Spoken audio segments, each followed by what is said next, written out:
Chapitre 15. Plaisanter, tromper. 1. Sacré Paul. Tu sais que Paul m'a annoncé qu'il allait devenir directeur du département? En fait, c'était du bidon.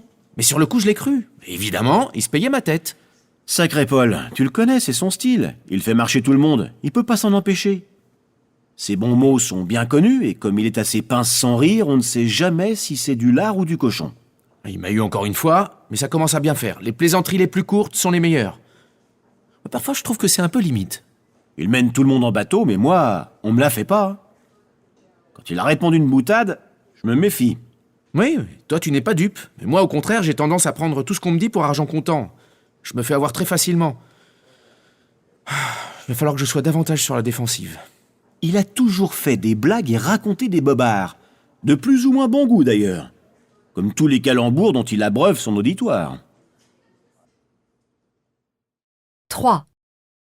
Des menteurs.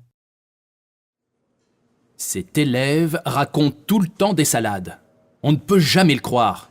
Il ment comme il respire. Disons qu'il a beaucoup d'imagination et qu'il brode un peu à partir d'éléments qui ne sont pas faux. Je reconnais qu'il a tendance à en faire des tonnes. En général, ses explications sont cousues de fil blanc, mais parfois elles tiennent la route. Je vous trouve bien indulgente.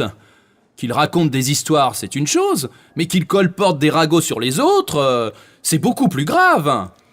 Quand on connaît son père, qui est de très mauvaise foi, il n'y a pas à s'étonner de l'attitude du gamin.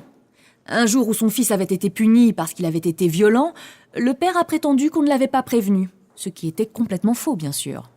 Il a soutenu mordicus que nous étions en tort. Comment voulez-vous que son fils soit honnête avec une pareille éducation ?